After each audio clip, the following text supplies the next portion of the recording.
Good morning, students. This is your economics teacher. Welcome to another topic in economics. This afternoon, we are going to look at, this morning, we are going to look at inflation and, uh, and deflation. Before I proceed to the topic, I would like to share the lesson note with you. At the end of the lesson, the students will be able to define inflation and deflation, explain types of inflation and deflation, list and explain the causes of inflation and deflation, and lastly, describe the control of inflation and deflation. Then let us look at the meaning of inflation. Inflation can be defined as a persistent or sustained rise in the general price level in an economy. What they are telling us is that the continuous increase in the price of goods and services, and these prices of most goods and services rise steadily, but not necessarily at the same rate. Then inflation can also be defined as a persistent rise in the general price level of goods and services. That means continuous increase in the price of goods and services. In the price of goods and services. Then during the time of inflation, the value of money falls during the inflation. And if you look at what is going on now, you can see that whether we like it or not, inflation has set in. So there are some commodity that the seller or the producer, they have increased the prices of their commodity. So during the inflation, the buyer can be able to purchase just little or the few commodities in the market. So let us look at the types of inflation. The first one, we have demand pull inflation. This type of inflation emanates from the excess of demand. What do I mean by demand? Demand is the quantity of commodity that a consumer is willing and able to buy at a particular period of time. So what a consumer is willing and able to buy is demand.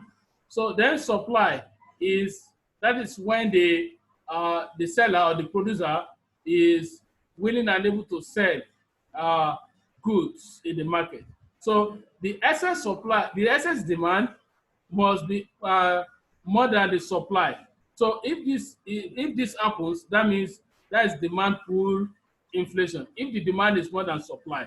So in other words, inflation occurs when consumers have high purchasing power, which can lead to the increase in aggregate demand without corresponding an increase in supply. So the purchasing power can lead to the increase in demand and without looking at the increase in supply. So that means what they're telling us is that when the demand, when the consumer is demanding for what they supply in the market, that is a demand pull inflation. Then the second one is cost pull inflation. This cost pull inflation, this occurs when increases in cost of production are passed on to the consumer. That means consumer will be the last channel that will bear this burden, because the cost for producing that commodity, if it's high, then the price of that commodity will also be high. So that means the consumer will be the one to suffer for it. So this can also be generated by increases in the cost of acquiring the factors of production. So this cost pull inflation, we can also call it supply shock inflation. So I can call it supply shock inflation. So when the cost of commodity, when the cost of producing the commodity is more than what they are producing it before, so consumer will be the one to suffer for it. He will be the one to bear the high increases or the high increase in the good and service, in the price of goods and services. Then the next one, the third one, is hyperinflation. This occurs when inflation becomes uncontrollable. There are some inflation that we cannot control. I could remember there was a time that our government they are unable to control the prices of uh, I mean the prices of the petroleum in the country. So when the inflation becomes uncontrollable, then the value for money keeps declining continuously. So that is when the inflation becomes uncontrollable. So this can happen in the economy or in the country. Then the prices of goods and services rise at a fast rate. And when the price of goods and services increases at the fast rate, then it can lead to losing the value of money. So the value of money will not be useful in the country. And another name for this hyperinflation is galloping or runaway inflation. So the fourth one I'm having on the screen here is persistent inflation. Persistent inflation. So persistent inflation, this occurs when there's a slow when there's a slow but steady rise in the volume of purchasing power. Yes, there are some commodities that the prices of that commodity will continue to increase uh, uh, steady by steady. So this can happen in the market. And the fall in supply, that means if this occurs, then the fall in supply, that means the producer will not be supply enough commodities in the market. Then it also involves a slow but steady rise. Uh, the price of commodity will continue to increase little by little until it will get to where they they will not be able to control it again. Uh, then this type of another name for this persistent inflation is creeping inflation. You can call it creeping inflation. Then let us look at the causes of inflation. One of the causes of inflation is increase in wages and salaries. Yes, if the government increases the salary of the people that are working in government parastatal, by the time they increase their salary, uh, the inflation can set in there because when the people that are selling goods and services, they will know that they have increased the salaries of the government workers. So when wages and salary are increased, there is increase in purchasing power of worker. So it's possible when you are working, where if maybe your salary is 50,000 naira and they decided to increase it to 100,000 naira. So 100,000 naira. So that means the purchasing power will be increased. And this can lead to excess money in circulation. So they can use this to buy just few commodity in the market. Then the second one is population increase. When we are looking at population is total people living in a geographical area. So when population increases, demand for good will also increase. There's nothing we can do. Let us look at it, the population that they conducted as far back as 2006. I believe that our population has already increases. So there is no how inflation will set in. So then a sudden rise in population will increase, will result to corresponding rise in demand. So there's no how when the population increases, the demand for that good will also increase. So in the market. So whereby we have 140 million people as at 2016. For now, our population should be more than 200 we're having now. So means what they are going to demand, what they will demand for in the market will also increase more than that. So the next one is to look at the high cost of production. Increase in cost of factors inputs also increase. So by the time they produce goods in the factory, the cost of producing it, by the time it increases, the price of that commodity will also increase, and this will be passed to the final consumer. The final consumer will be the one to bear the last burden by the time they want to sell this product. So there are some items that they are selling at a low price, then it has already increases due to the fact that the high cost of producing that commodity. Then the fourth one, poor storage facilities.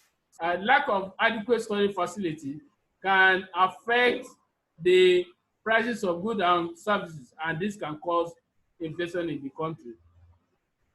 The reason is that goods are not properly stored, and goods that are not properly stored can get spoiled, and this will reduces whatever they will supply to the market.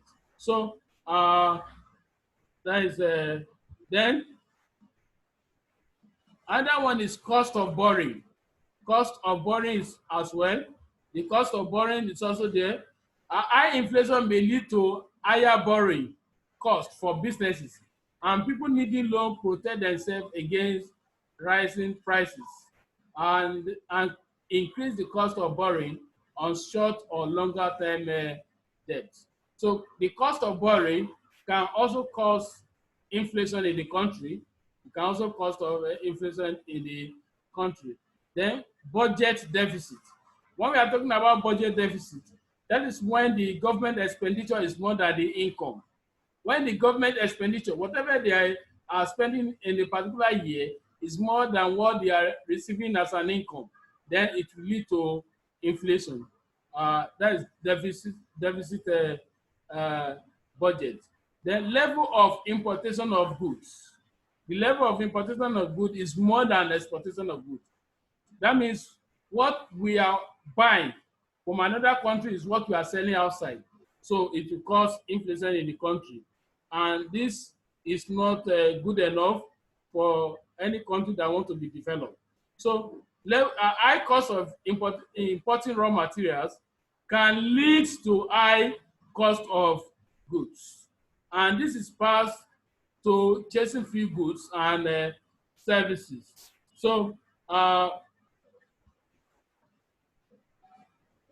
then let us look at the control of inflation. Let us look at the way we can control this inflation. One of the factors that we can use to control this inflation is the use of fiscal policy. When we are talking about the fiscal policy, that means how we are going to control our income and expenditure. So for any businessman should be able to control it or what inflation, what income and expenditure in the countries. So the first one is the use of fiscal policy.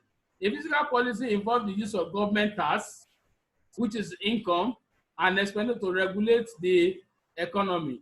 So I've told you the other time that the government should use this. They should look critically into whatever that the government is generating the income.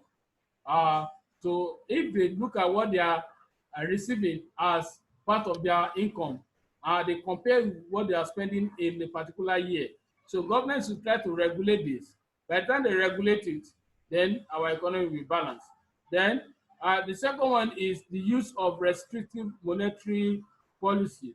The government as well should also make use of monetary policy and use of credit. This type of policy is used by the central bank to reduce lending by the commercial banks. So that means central bank need to reduce the lending so that the commercial bank can be able to borrow more money. So, and this can also reduce the amount of money in circulation. So if the government can do that, I believe that will be this one very, very useful to the economy. Then another one is production increase. whatever they want to produce, they should also increase it. By the time they increase the productivity in the country, then the inflation will be balanced. So inflation can be controlled by increasing production or output in order to bring down the prices of goods. So the production should be increased. So if this is increased, then they will be what? They will be able to control the inflation in the country. Then discouragement of importation. Yes, I've told you, buying of raw material from other countries will it will make inflation to set in that particular country. So the government should try to discourage this. Uh, if we have exportation now of exportation of good of commodity, that one can balance the what is called inflation in the country. So government should discourage importation of good from countries already experiencing inflation. So if our country is experiencing inflation in the country, the government should discourage what is called importation of goods. Then the fifth one is effective price control system. The price control system should be controlled by the government.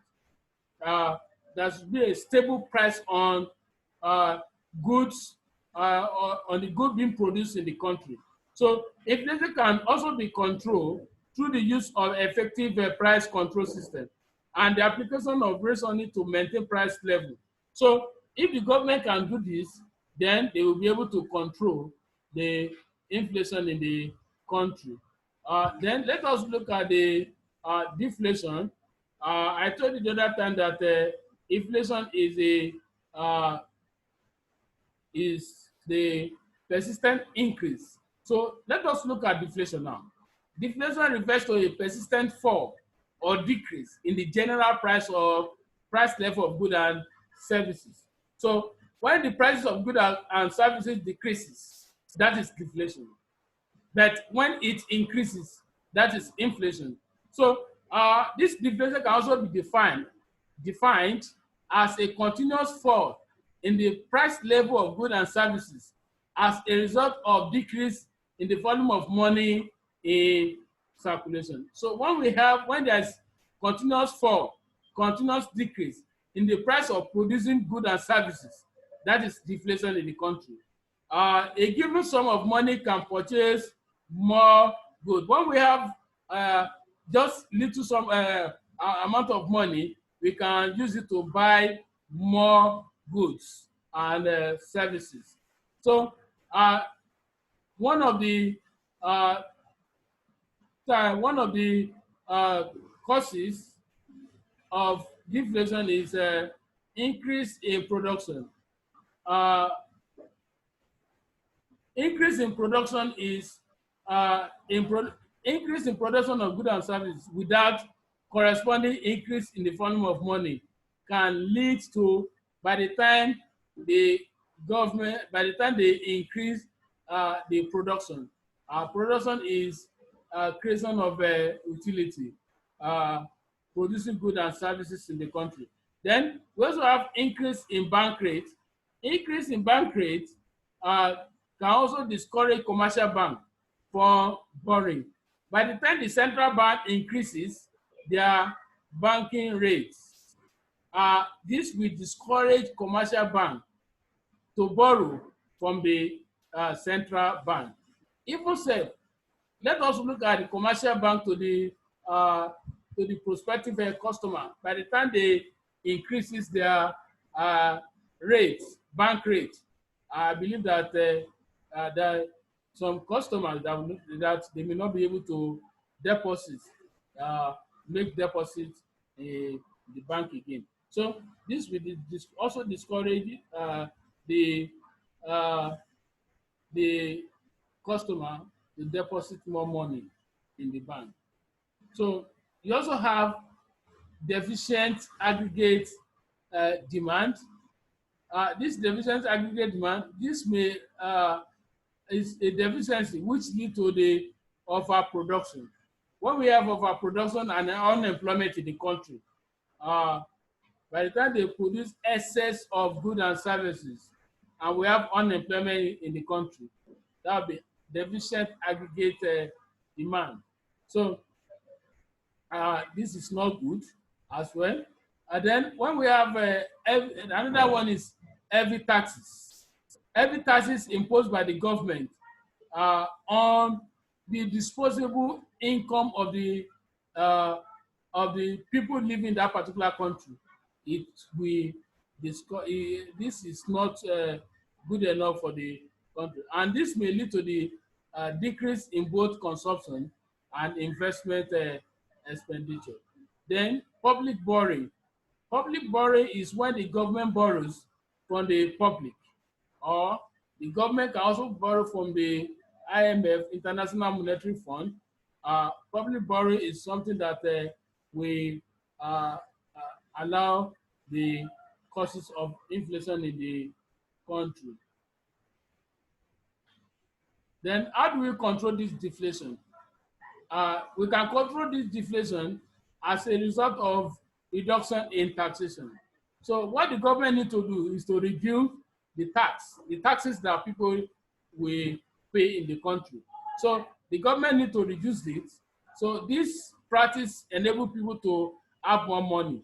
By the time under this taxation, we have system of taxation that we have progressive, proportional, and regressive.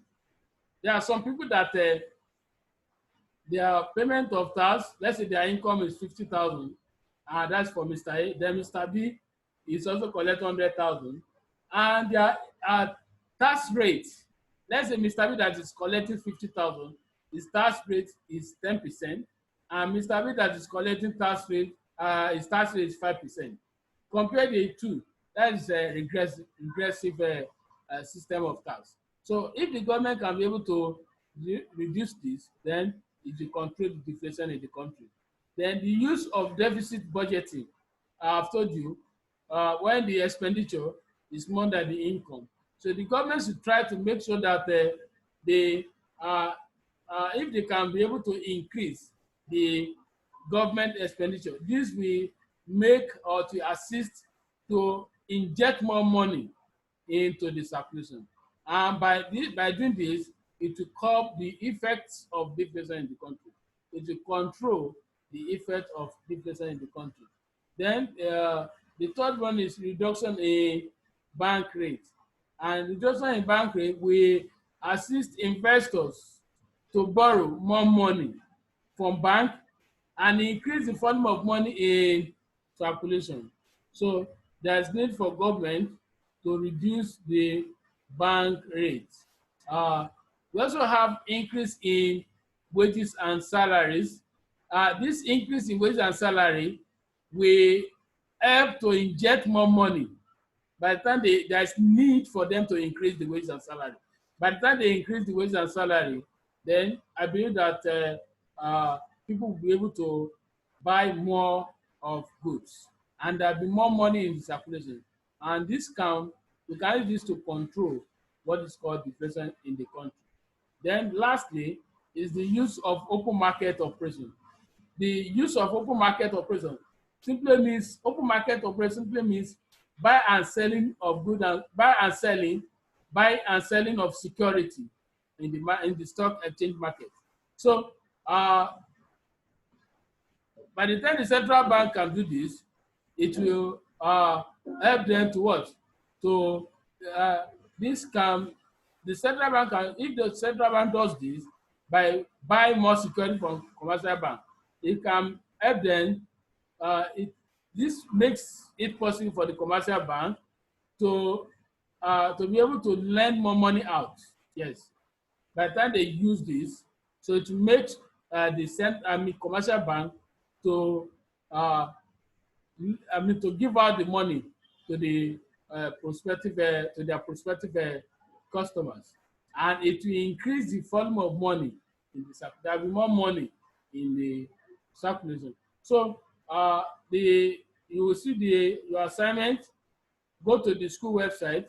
You will see the assignment there, and that assignment, or let me recommend textbook that you can also read further is Essential of Economics textbook by Cole uh, Eson. So this will help you a lot. By doing this, I believe that you are going to succeed or you get in one in any external